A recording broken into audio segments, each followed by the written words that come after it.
ፊልማችን የሚጀምረው በሩሲያ የምትኖር ዶሚኒካ የምትባል አንድ ወጣት ሴትን እያስመለከተን ነው። ዶሚኒካ በሩሲያ ውስጥ በሚገኝ አንድ ትልቅ ቲያትር ቤት ውስጥ በጣም ችሎታ ያላት ዳንሰኛ ነበረች። በውበቷና በሚያስደንቅ የዳንስ ችሎታዋ ብዙ ሀብታሞችንና ባለስልጣናትን በፍቅሯ ጠብ ነበር የምታደርጋቸው። ዶሚኒካ በዚህ ቲያትር ቤት ተቀጥራ በዳንሰኛነት መስራት ከጀመረች በርካታ ዓመታት አልፈዋታል። ምክንያቱም እናቷ መንቀሳቀስ የማትችል የሰውን እርዳታ የምትሻ በመሆኗ ቲያትር ቤቱ ደግሞ ነፃ መኖሪያ ቤትንና የሕክምና ባለሙያ ለእናቷ መድቦላት ነበር። ስለዚህ ይህን ጥቅሟን ለማስጠበቅ ለበርካታ ዓመታት በዳንሰኝነት አገልግላለች። አሁንም እያገለገለች ነበር። ግን ባልተለመደ ሁኔታ አንድ ቀን እንደ ወትሯ የዳንስ ስራዋን ከጓደኛዋ ጋር በምታቀርብበት ጊዜ እግሯ ላይ ወጥቶ ሰቅጣጭ በሆነ ሁኔታ ይሰብራታል። በዚህም ለበርካታ ወራት ሆስፒታል ገብታ ተሰቃየች። ከ3 ወራት የሕክምና ትግል በኋላ ዶሚኒካ ቆማ መራመድ ቻለች። ነገር ግን የምትወደውና ለረጅም ጊዜ ስትሰራ የነበረው የዳንስ ሙያዋን እርግፍ አድርጋ ለመተው ትገደዳለች። ከዛም ዶሚኒካ ወደ ቤቷ ስትመለስ አጎቷ ኢቫን ሊጎበኛት መጥቶ ነበር። ኢቫን የሩሲያ የኢንተለጀንስ ወይም የስለላ መስሪያ ቤት ምክትል ዳይሬክተር ነበር። በስራው ብዛትም እምብዛም ጠይቋቸው አያውቅም።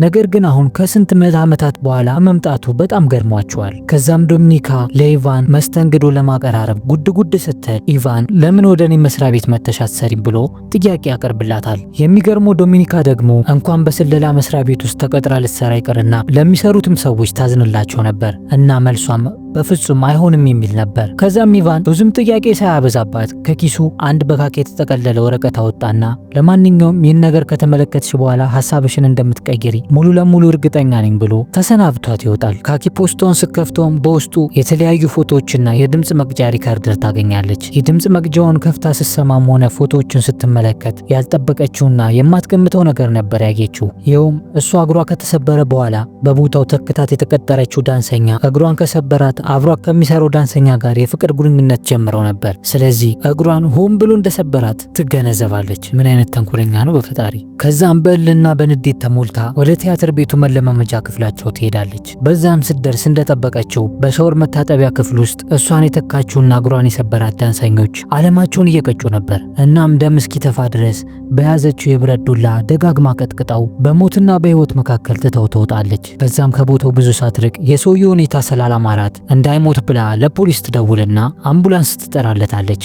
እንደዛ ሽባ አድርገው ማለት ነው። ወደ ቤቷ ስትመለስም እናቷ መሬት ላይ ወድቃ ለመነሳት ስትታገል ታገኛታለች። የችግሩ ምክንያት የነበረው ቲያትር ቤቷ ቀደም ሲል ነፃ የሕክምና አገልግሎትና መኖሪያ ቤት ይሰጣት የነበረውን ጥቅሟን በማቆሙ ነበር። ስለዚህ ዶሚኒካ እናቷን ለመንከባከብና በከተማ ውስጥ ለመቆየት ግዴታ ገንዘብ ማግኘት ነበረባትና ያላትን ብቸኛ አማራጭ ለመጠቀም የማትወደውን የሰላይነት ስራ መርጣ አጎቷ ኢቫንን ሄዳ ታገኘዋለች። ግን እዛ ስትደርስ በቀጥታ ስራውን መጀመር እፈልጋለሁ ሳይሆን ያለችው ገንዘብ ስለቸገረኝ እባክህ እርዳኝ ነበር ብላ ጠየቀችው። እሱ ግን ምንም እንኳን አጎቷ ቢሆን እርዳታውን ለመስጠት መጀመሪያ ለእርሱ ውለታ መፈጸም እንዳለባት ይነግራታል። እሷ ምንም አማራጭ ስላልነበራት እሺ ብላ ትስማማለች። ይህም ዶሚኒካን ወደ ሰላዮችና ወደ ስለላው ዓለም እንድትቀላቀል አደረጋት ማለት ነው። ከዛም የመጀመሪያ የሙከራ ስራ ይሰጣታል። ተልእኮ የነበረውም ወደ አንድ ትልቅ ሆቴል ሄዳ ዲሜትሪ የተባለ ሀብታም ነጋዴን በማጥመድ ስልኩን በተመሳሳይ ስልክ ቀይራ መምጣት ነበር። ዶሚኒካ እንደተባለችውም ቀልብ የሚቀሰቅስ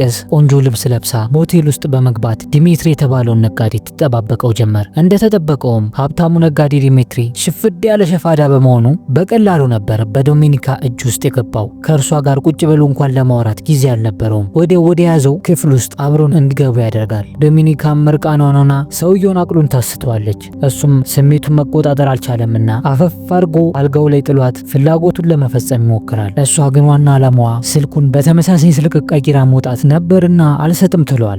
እሱም ስጭኝ፣ እሷም አልሰጥም፣ ስጭኝ አልሰጥም ሲባባሉ በመጨረሻም አስገድዶ ሊደፍራት ሲል አንድ የሞት መልአክ የመሰለ ሰው ፊቱን በጭንብል ሸፍኖ መጥቶ ዲሜትሪን በሰቅጣጭ ሁኔታ አንቆ ይገድለዋል። ከዛም በፍጥነት ልብስሽን ለብሰሽ ተከተይኝ አላት። እሷም ምንም አማራጭ አልነበራትምና ያላትን ሁሉ ማድረግ ጀመረች። የምትከተለውን ሰው አታውቁም። እሱም በመንገድ ሁሉ ያገኘውን ሰው ነበር የሚገድለው። የስለላው ዓለም በጣም አስከፊና ጨካኝ ባህሪን የሚያላብስ ነበር። እናም በሞተር ሳይክሉ ጭኗት ወደ አንድ ድብቅ ቦታ ይወስዳትና ፊቱን ሸፍኖት የነበረውን ጭንብል ያወልቃል። በዚሁ ቅጽበትም አጎቷ ኢቫን ይመጣና ያገኛታል። በዚህ ጊዜ አጎቷ በጭራሽ የሚያወራቸው ቃላትም በጭካኔ የተሞሉ ነበሩ። ከዛም ሁለት አማራጮችን ያቀርብላታል። ገዳዩን ያደረገውን ነገር ሁሉ እንዳየችና በመልክም ስላወቀችው ኢቫን አሁን ሁለት ምርጫ ብቻ እንዳላት ነገራት። የመጀመሪያው የሰላይነት ስልጠናዋን ሰልጥና የተዋጣላት የሩሲያ ሰላይ መሆን፣ ሁለተኛው ደግሞ ምርጫውን እምቢ ብላ መሞት።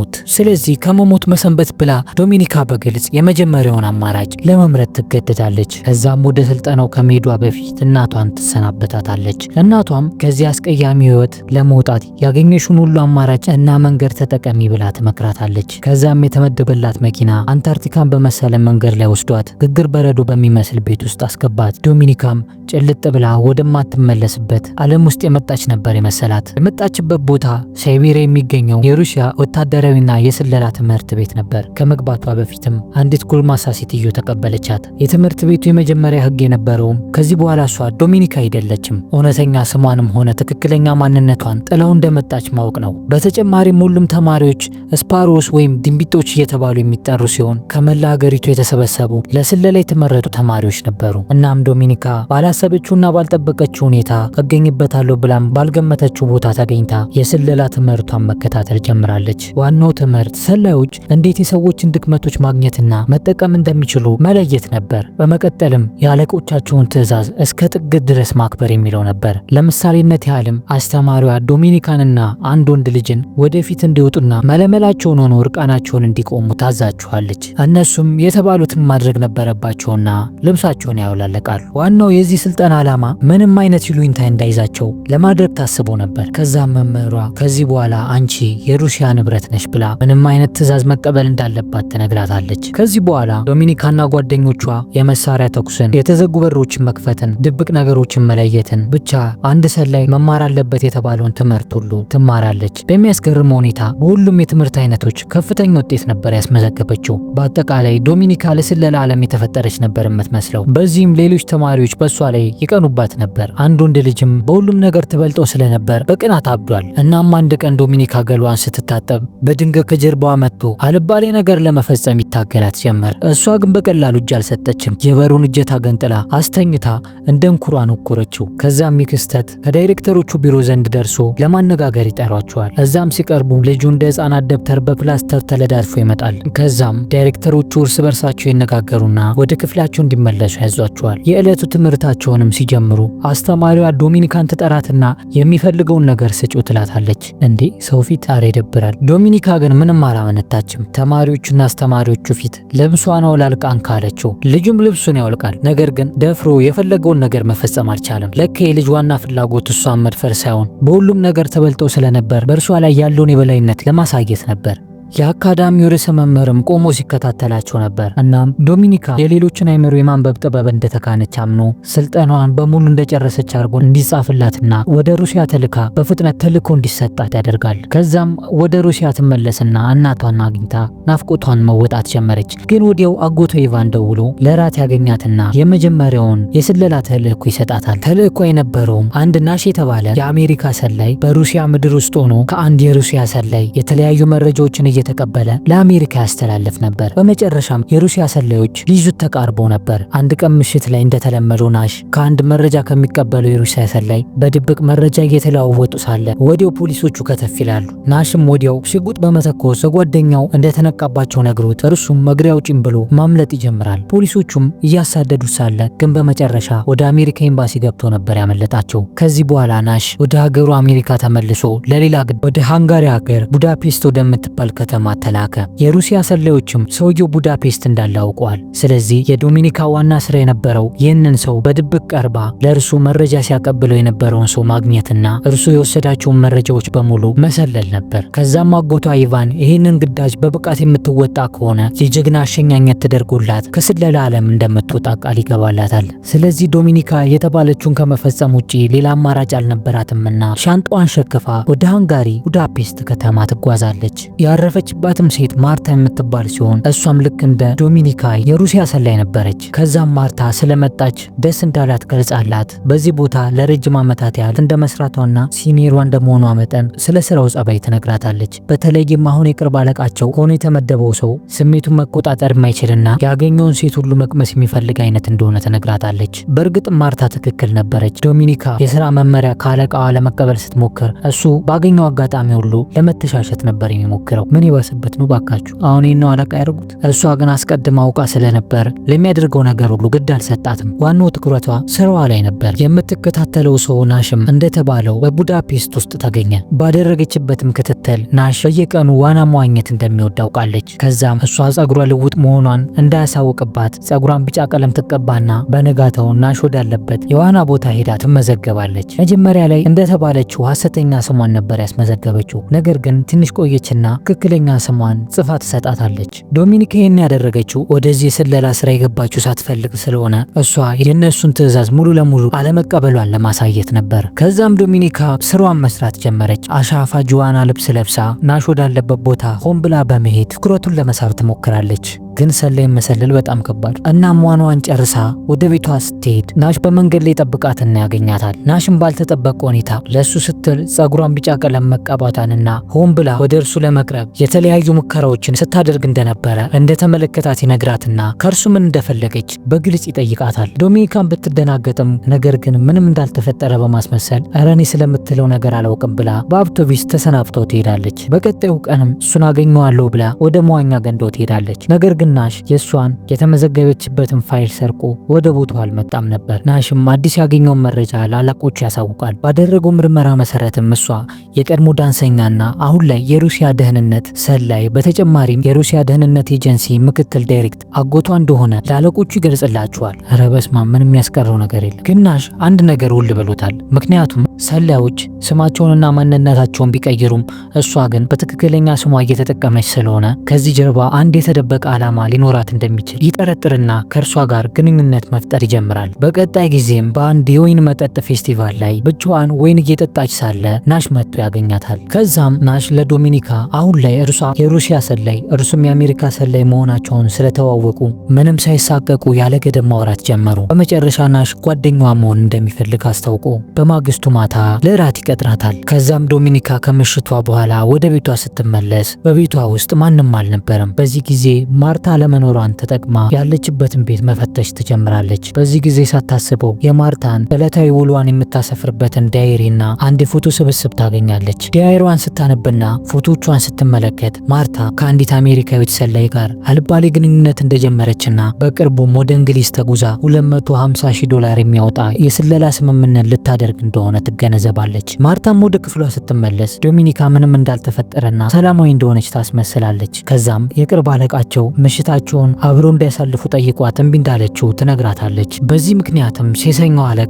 ዶሚኒካ ስራዋን ምንም እየሰራች አይደለችም ብሎ ለሩሲያ ደህንነት ሪፖርት ያደርግባታል። እናም በቀጠሯቸው መሰረት ናሽ በተባባሉት ቦታ ቁጭ ብሎ ቢጠብቃትም እርሷ ግን አልመጣችም ነበር። ስለዚህ ምንም አማራጭ ስላልነበረው ወደ ቤቱ ይመለሳል። እሷም የቀረችው ሆን ብላ ነበር። እሱም ከሆቴሉ ሲወጣ ተከታትለው የሚኖርበትን ቤት በቀላሉ ታገኛለች። ዶሚኒካ መኖሪያ ቤቱን ካወቀች በኋላ ሄዳ ታንኳኳና ያልተጠበቀ አደጋ ደርሶባት የራፕ ፕሮግራሙን እንዳልመጣች ገልጻለት እያለቀሰች ልታሳምነው ትሞክራለች። ይህ ዘዴዋ ግን አልሰራ ስላላት ሴትነቷን በመጠቀም መረጃ ልታውጣጣው ትሞክራለች። ነገር ግን ናሽ አስቀድሞ ነክቶባት ነበር። ከዛ የሚያስቆማትና የምታደርገው ነገር በሙሉ እሱ ላይ እንደማይሰራ ይነግራታል። ስለዚህ ዶሚኒካ ናሽ በወጥመዷ ውስጥ ባለመውደቁ የመሸነፍ ስሜት ተሰምቷት ከታወቀ ይቀራላ ብላ ወደ ቤቷ ትሄዳለች።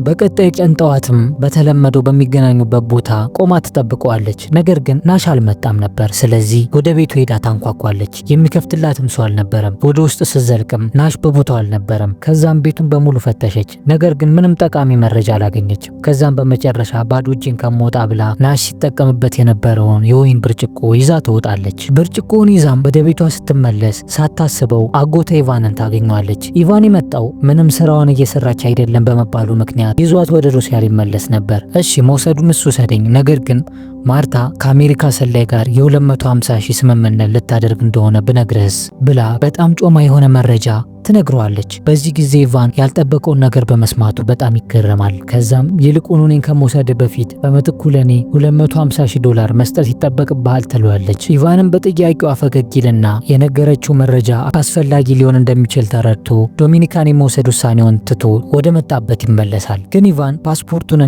የበረራ ትኬቱን ረስቶ ነበር የሄደው። ዶሚኒካም የኢቫንን የፓስፖርት ቁጥር በሰከንዶች አይታ ነበር በጭንቅላቷ የሸመደደችው። ኢቫንም በድጋሚ ተመልሶ የረሳውን ፓስፖርትና የበረራ ትኬቱን ይዞ ይመለሳል። ከዛም ማርታ ተደብቃ ኢቫንና ዶሚኒካ ሲያወሩ የነበሩትን ነገር በሙሉ ሰምታ ስለነበር ስላጋለጠቻት እንደምትገላት ትዝትባታለች። ዶሚኒካን በበኩሏ ባጋለጥሽ ኖሮ እኮ ዝም ብሎሽ አይሄድም ነበር፣ ነገር ግን እኔማ አብሬያት ከነርሱ ጋር ስምምነት በማድረግ ገንዘብም መረጃም እንቀበላቸዋለን ብዬ አሳምኘዋለሁ ትላታለች። ከዛም ቪና የሚሄድ ባቡር ትኬት ትቆርጥና ወደ ከተማዋ ከደረሰች በኋላ አዲስ የባንክ ደብተር ለመክፈት ትወስናለች። ይህን ያደረገችበት ምክንያት እዚህ ሀገር የምትከፍተውን የባንክ አካውንት የሩሲያ ደህንነት ኤጀንሲ ቁጥጥር አያደርግበትም። ስለዚህ ገንዘቧን ከኢቫንና ከሩሲያ ደህንነቶች ለመጠበቅ አስባ ነበር ይህንን ያደረገችው። ግን ደግሞ በዚህ ሀገር አካውንት በቀላሉ መክፈት አይቻልም። ብዙ መረጃዎችን መሙላት ይግድ ይላታል።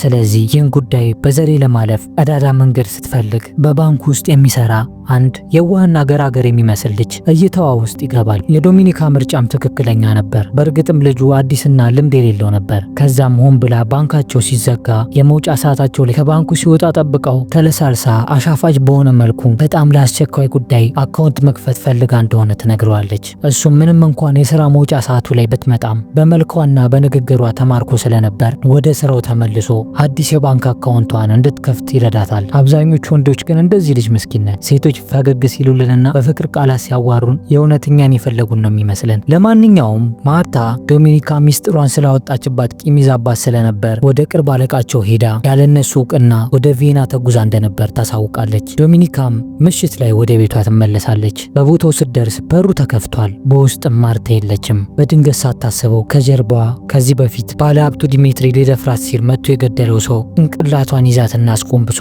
ትሰሚኛለሽ፣ ማርታን ለጠላት በመስራቷ ምክንያት አሰናበቻታለሁ። አንቺም የሷን መንገድ የምትከተይ ከሆነ የሚጠብቅሽ ሞት ነው ብሎ አስፈራርቷት ይሄዳል። በነጋታውም የአካባቢ ፖሊስ ዶሚኒካን በማርታ ግድያ ጉዳይ ሊያናግራት ይጠራታል። ነገር ግን ከእርሷ ምንም አይነት ጠቃሚ መረጃን ስላላገኘ ወዲያው ይለቃታል። ግን በሚያስገርም መልኩ ከፖሊስ ጣቢያው ስትወጣ የተቀበላት ናሽ ነበር። ከዛም ናሽ ወደ ቤቱ ይወስዳትና የነሱ የደህንነት ቢሮ በጣም ጨካኝና ምንም የማያስብላቸው እንደሆነ በመግለጽ ወደ ሲአይኤ እንድትቀላቀል ሀሳብ ያቀርብላታል። በተጨማሪም የምትቀላቀላቸው ከሆነ ቀደም ሲል ለእርሱ መረጃ ሲሰጠው የነበረውን እንደጠበቀው እሷንም እንደሚጠብቃት ያረጋግጥላታል። ዶሚኒካም በዚህ ሀሳብ ትንሽ ካመነታች በኋላ ሳትፈልግ ተገዳ ወደዚህ ስለላ ዓለም ስለገባች ለሲአይኤ ለመስራት ትስማማለች።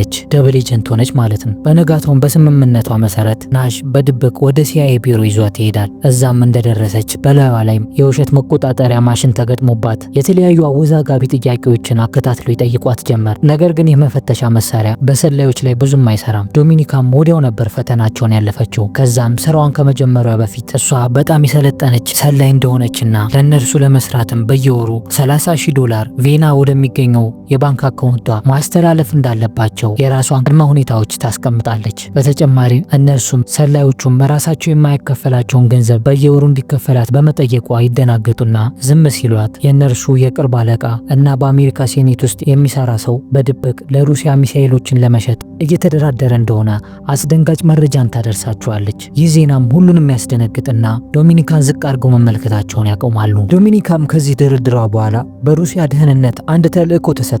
ተልእኮ የነበረውም ከተገደለችው ማርታ ጋር $250,000 ተቀብላ የአሜሪካን ሚስጥር ልትሸጥ የምትመጣውን ሰላይ አግኝታ መረጃውን እንድታመጣ ነበር። የምታደርገውን እያንዳንዷ እንቅስቃሴም የአሜሪካ ደህንነቶችም ሆኑ የሩሲያ ኤጀንቶች ቁጭ ብለው ይከታተሏት ነበር። ከዛም በተጠበቀው ሰዓት የአሜሪካ ሰላይ የሆነችው ስቴፋኒ ሰዓቷን ጠብቃ ከች ትላለች። ስቴፋኒ ከባድ የአሜሪካ ፖለቲካ ሚስጥሮችን የያዘ ሃርድ ድራይቨርን በ250,000 የአሜሪካ ዶላር ለመለወጥ የመጣች የአሜሪካ ከዳተኛ ሰላይ ነበረች። ግን ስቴፋኒ በልውውጡ ሰዓት የመጣችው ማርታ ሳትሆን ሌላ ሴት በመሆኗ ተደናግጣ ለመሄድ ሞክራ ነበር። ነገር ግን ዶሚኒካ የማሳመን ጥበቧን ተጠቅማ በስምምነታቸው መሰረት $250,000 የአሜሪካ ዶላሩ እንደተዘጋጀላት ነግራ መረጃውን ለመለዋወጥ ወደ ያዙት ክፍል ተያይዘው ይገባል። ከዛም ስቴፋኒ እንደተባለችው የተዘጋጀላትን ገንዘብ ስትመለከት በደስታ ትሞላለች። ምክንያቱም በርካታ ገንዘብ የማግኘት ጥማቷ አናቷ ላይ ወጥቶባት ነበር። ከዛም ከባድ የአሜሪካ ሚስጥሮች ያለውን ዲስኬት ፋይል ትሰጣቸዋለች። ግን ዶሚኒካ አሁን ላይ ለአሜሪካ ሰላዮች እየሰራች በመሆኗ ትክክለኛ መረጃ የያዘው ዲስኬት ወደ ሩሲያ እጅ እንዳይገባ ተደብቃ ሄዳ በተመሳሳይ ድራይቨር ትቀይረዋለች። ግን በዚህ ጊዜ የቅርብ አለቃዋ ማክሲም በጣም ተጠራጥሯት የምታደርገውን ነገር ለመፈተሽ ሲሞክር አንዷ የሲአይኤ ሰላይ የነበረችው ሴት እነ ማክሲም ወዳሉበት ክፍል ትመጣና የሆቴሉ ማናጀር እንደሆነችና የደንበኞችን አስተያየት እየሰበሰበች መሆኑን ትነግሯለች። ያው ጊዜ እየገዛችላት ወይም ደግሞ ዶሚኒካ ስራዋን እንድጨርስ ሽፋን እየሰጠቻት ነበር። ለሴትዮዋም ምስጋና ይድረሳትና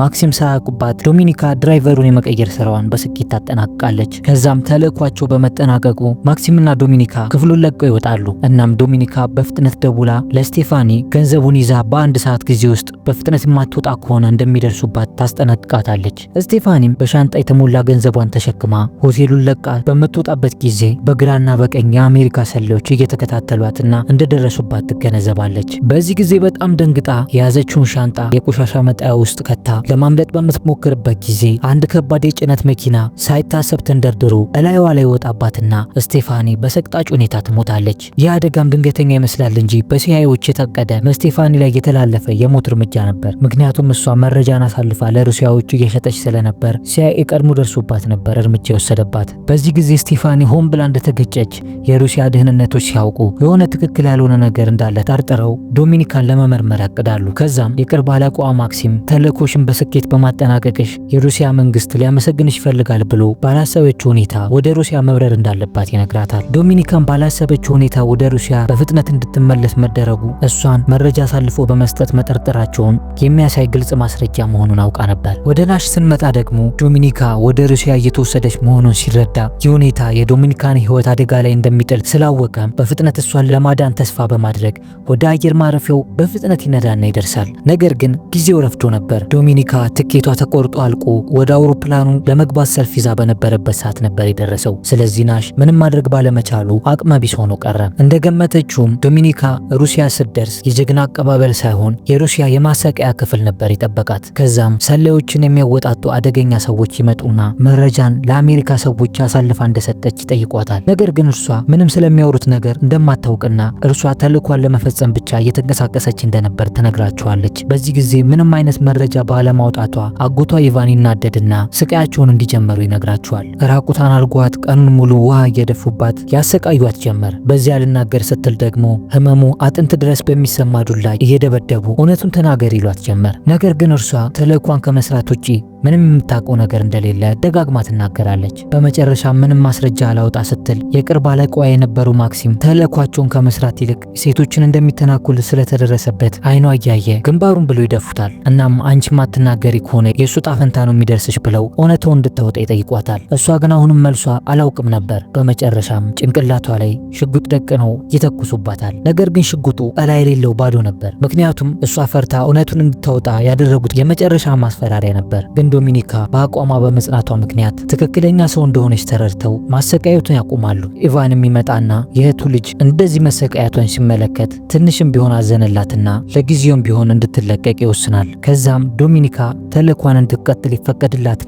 ናሽ ወደሚኖርበት ወደ ቡዳፔስት ከተማ በድጋሚ ትመለሳለች። ከዛም አጎቷ ኢቫን ለዋና ዳይሬክተሮቹ ዶሚኒካ ምንም ያጠፋችው ነገር እንደሌለ በድፍረት ይናገራል። ግን ዳይሬክተሮቹ አላመነቱም ነበር። እሱም አመኔታቸውን እንዳጣት ሲመለከት ዶሚኒካ መረጃ አሳልፋ የሰጠችበትን የተረጋገጠ ማስረጃ ከተገኘ እኔ ራሴን አጠፋለሁ ብሎ ቃል ገብቶ ይሄዳል። ዶሚኒካም ወደ ቡዳፔስት ከተመለሰች በኋላ ናሽን ታገኘዋለች። እሱም ከሞትና ከስቃይ ተርፋ በመምጣቷ መደሰቱን ይገልጽላትና ማውራት ይጀምራሉ። በዚህ ጊዜ ዶሚኒካ ለአንተ ከውስጥ ሆኖ መረጃ ሲያቀብል የነበረውን ሰው ካላጋለጥኩ እንደሚገድሉኝ በጣም እርግጠኛ ነኝ። ስለዚህ እኔ በህይወት ለመትረፍ እና ከነርሱ ለማምለጥ ከዚህ በፊት ስቴፋኒ ተቀብለው የነበረውን $250,000 ቪየና ወደሚገኘው አካውንቴ አስተላልፍልኝ ብላ ጠየቀችው። በዚህ ጊዜ ናሽ ሁሉንም የዶሚኒካን ጥያቄዎች ይስማማል። በመጨረሻም በወንድነቱ መጽናት አልቻለምና በዶሚኒካ ተሸንፎ እጅ ይሰጣል። ከዛም አብረው ይተኛሉ። በነጋታው ከተኙበት ሲነቁ ናሽ አጠገቡ አልነበረም። በሩን ከፍታ ስትወጣም ሁሌም ከዶሚኒካ ጀርባ የማይጠፋው ነፍሰ ገዳይ ናሽን አንቆ ይዞት ነበር። በዚህ ጊዜ ዶሚኒካ ለሩሲያ ደህንነት ታማኝነቷን ማሳየት ስለነበረባት በፍጥነት የናሽን እጆችና እግሮች ከተቀመጠበት ወንበር ጋር በፍጥነት ታስራቸዋለች። ከዛም በሰቅጣጭ ሁኔታ ስቃዩን ይጀምራሉ። በፈጣሪ ይሄ ሁሉ ማሰቃያ ምንድን ነው? ከዛም ናሽን እያሰቃዩት ከውስጥ ሆኖ መረጃ የሚያቀብል ማን ነበር ብለው ይጠይቁት ጀመር። ነገር ግን ናሽ የመረጃ ሰጪውን ስም በፍጹም የማይናገር ሆነ። ከዛም ናሽን በመሃል እያሰቃዩት ሳለ ዶሚኒካ የገዳዩን መዘናጋት ተጠቅማ ጭንቅላቱን ብላ ትጥለዋለች። ግን ገዳዩም የዋዛ አልነበረምና ተነስቶ ሁለቱንም በአስከፊ ሁኔታ ያሰቃያቸውና ያጠቃቸው ጀመር። ከዛም በመጨረሻ ዶሚኒካን ሊገላት ሲል ናሽ እንደምንም ብሎ ተነስቶ ጮቤ አንስቶ አንጀቱ ላይ ይቀረቅርለትና ጸጥ ያደርገዋል። ዶሚኒካም ከስራ አጥቅታው ተባብሮ ያስወግዱታል። ከዚህ በኋላ ዶሚኒካ ራሷን ከሳተችበት ስትነቃ በሆስፒታል ውስጥ ተኝታ ታገኘዋለች። በዚህ ጊዜ የነ ዶሚኒካ የቅርብ ዳይሬክተር የነበረው ሰው ይመጣና ያገኛታል። ከዛም መረጃን ለአሜሪካኖች አሳልፈ የሰጠችው እሷ ሳትሆን ከዳተኛው እሱ መሆኑን ይገልጽላታል። በዚህ ጊዜ ዶሚኒካ በጣም ትደናገጣለች። ይህን ያደረገበት ምክንያትም ሚስቱ በካንሰር ህመም ተሰቃይታ ለመሞት ስትቃረብ የግድ ወደ አሜሪካ ሄዳ መታከም ነበረባት። ነገር ግን የሩሲያ መንግስት ፈጽሞ በአሜሪካኖች ልትታከም አይገባም ብሎ ስላልፈቀደለት ሚስቱ አይኑ እያየ እጁ ላይ ሞታበት ነበር። ይህ ምክንያት ነበር ዳይሬክተሩን ከሩሲያ እንዲከዳ ያደረገው። ስለዚህ አሁን ላይ እርሱ በጣም ተዳክሞና ጡረታ ሊወጣ በመዳረሱ ምክንያት ዶሚኒካ ስራውን የመረከብ ችሎታ እንዳላት በመገንዘብ እሱ ከዳተኛው እንደሆነ እንድታጋልጥና እሷን በሰላም መኖር እንድትጀምር ይነግራታል። ከዚህ በኋላ ዶሚኒካ ከሆስፒታል ከወጣች በኋላ ራሷን ለቡዳፔስት ፖሊስ አሳልፋ ሰጠችና ከናሽ ጋር ሆኖ የገደሉትን ገዳይ ድርጊቱን እሷ እንደፈጸመች አምና በፍጥነት የሩሲያ ኤምባሲ ሰዎችን እንዲያገናኟት ትጠይቃለች። በጥያቄዋ መሰረትም አንድ የሩሲያ ሰላይ መጥቶ ያገኛትና ፍላጎቷን ይጠይቃታል። እሷም የሩሲያ ደህንነት ዋና ኃላፊ ጋር እንዲያስደውሏት ብቻ እንደምትፈልግ ትነግሯለች። ከዛም ለዋና ዳይሬክተሩ ደውላ ከውስጣቸው ሆኖ መረጃዎችን ለአሜሪካ ሰዎች ሲያቀብል የነበረውን ከዳተኛ ሰው ትነግሯለች። በተመሳሳይ ሰዓት ዶሚኒካን የኔን ስም አሳልፈች ስጪና ራስሽን ነጻ አውጪ ያላት ዳይሬክተር በሩን ገርበብ አድርጎ ከፍቶ በቁጥጥር ስር ለመዋል እየተዘጋጀ ነበር። ለካ ዶሚኒካ ከአሜሪካኖቹ ጋር እየተባበረች የመሰለችው እነርሱን ለማዘናጋት እንጂ በፍጹም ሀገሯ ሩሲያን ከርታ አልነበረም። በዚህ ስራዋም የተሰጣትን ተልእኮ በስኬት አጠናቃለች። ስለዚህ የሩሲያ መንግስት በአሜሪካ የተያዘችውን ሰላያቸውን ዶሚኒካን ለመቀበል እነርሱ ውስጥ መረጃን ለአሜሪካኖቹ ሲሰጥ የነበረውን ሰው አሳልፎ መስጠት እንዳለባቸው ከውሳኔ ላይ ደርሱና አሜሪካና ሩሲያ የሰላይ ልውውጥ ለማድረግ ይስማማሉ። በልውውጡ ሰዓትም ሄሊኮፕተሯ ከሩሲያ ውስጥ ሆኖ ለአሜሪካኖቹ መረጃን ሲሰጥ የነበረውን ሰው ጭና ትመጣለች። ግን በዚህ ሰዓት ተይዞ የመጣው ሰው ያልተጠበቀ ነበር። የኔን ስም ሰተሽ ራስሽን ነጻ አውጪ ያላት ዳይሬክተሩ ሳይሆን ከዳተኛ የነበረው የራሷ አጎት ኢቫን ነበር። ዶሚኒካ በአጎቷ ላይ ለረጅም ጊዜ ባደረገችው ክትትል መረጃዎችን ለአሜሪካ እየሰጠ እንደሆነ ደርሳበት ነበር። በናሽ ቤት ያገኘችውን የወይን ብርጭቆ አሻራ ስትመረምርም ከናሽ ጋር የሚገናኘው አጎቷ እንደነበር አውቃለች። በተጨማሪም ፓስፖርቱንና ቦርሳውን በዶሚኒካ ቤት ውስጥ ረስቶ ሊወጣ ሲል ዶሚኒካ በባንክ ሂሳብ ደብተር ውስጥ $250,000 ከአሜሪካኖቹ እንደተቀበለ አውቃለች። ስለዚህ ከዳተኛው የራሷ አጎት የሆነው ኢቫን መሆኑን ታጋልጣለች። በልውውጡ ሰዓትም ወደ ዶሚኒካ ጆሮ ጠጋ ብሎ ጀግና ነሽ፣ ስራሽን ሰርተሻል አላት። ከዛም ኢቫን ሀገሩ ሩሲያን ከርቶ ወደ አሜሪካ እንዲሄድ በሩሲያ ደህንነቶች ስላልተፈቀደለት ወደ አሜሪካኖቹ መኪና ከመግባቱ በፊት አንድ የሩሲያ ስናይፐር ጭንቅላቱን በርቅሶ ይጥለውና እስከ ወዲያኛው ይሸኘዋል። ለከዳተኛ መቼም ይሄ ነው የሚገባው። ከዛም ዶሚኒካ ወደ ሀገሯ ሩሲያ ትመለስና የጀግና አቀባበል ተደርጎላት የኒሻን ሽልማት ይሰጣታል። በተጨማሪም ባሳየችው ምርጥ አፈጻጸም የአጎቷን የደህንነት ምክትል ኃላፊነት ቦታ ትረከባለች። ከዛም ከእናቷ ጋር የፈለገችውን የነጻነት ህይወት እያጣጣመች የተሰጣትን ኃላፊነት ተረክባ ለመኖር ወሰነች። ስለተመለከቱን ከልብ እናመሰግናለን። ይህ ኢትዮ ፊልምስ ከውዬ ጋር የተሰኘው ቻናላችን ሁሌም ማክሰኞ፣ ሐሙስና ቅዳሜ ከምሽቱ 1 ሰዓት ላይ ሁሌም እንደዚህ አይነት ምርጥ ፊልሞችን ወደ እናንተ ያደርሳል። እናንተም ሰብስክራይብ በማድረግ ቤተሰብ ይሁኑ። ምክንያቱም ሰብስክራይብ ካረጉን ሁሌም አብረን ነን። የዚህ ቪዲዮ ስፖንሰራችን ህልሞን እውን የሚያደርገው ቪው አፓርትመንት ነው። የራስዎ ቤት ባለቤት ለመሆን አስበዋል? እንግዲያውስ 85% ግንባታ የተጠናቀቀው ቪው አፓርትመንት በ10 ወራት ውስጥ የህልሞን ቤት ተረክበው እንዲኖሩ ይጋብዞታል። ከ106 ካሬ ሜትር ጀምሮ የተዘጋጁት እነዚህ ዘመናዊ ቤቶች ምቾትና ዘላቂነት ባገናዘበ መልኩ ተገንብተዋል። እያንዳንዱ ፍሎር ላይ ለ4 ቤቶች 2 ሊፍት መኖሩ ደግሞ ምቾቱን ከፍ ያደርገዋል። ቪው አፓርትመንት ከሚያቀርባቸው ሁኔታዎች የቆሻሻ አወጋገድን ቀለል የሚያደርግ ጋርቤጅ ሹት አለው። የኤሌክትሪክ መቆጣጠርን ስጋት የሚያስወግድ ባካፕ ጄኔሬተር ተገጥሞለታል። በውሃ ችግር ሳይሳቀቁ በምቾት እንዲኖሩ በቂ የውሃ አቅርቦት አዘጋጅቶሎታል። ታዲያ ምን ይጠብቃሉ? 30% ብቻ ቅድመ ክፍያውን ከፍለው የተቀረውን ዘና ብለው በመክፈል የቤት ባለቤት የመሆን ህልሞን ያሳኩ ይሎታል። የበለጠ መረጃ ለማግኘትና ቤቱን ለመጎብኘት በስልክ ቁጥር 0994 37 5094 ላይ ደውሉ። ደግምልዎታለሁ 0994 37 5094 ላይ ደውሉ። ቪው አፓርትመንት ከህልሞ ጋር የሚያገናኘው ድልድይ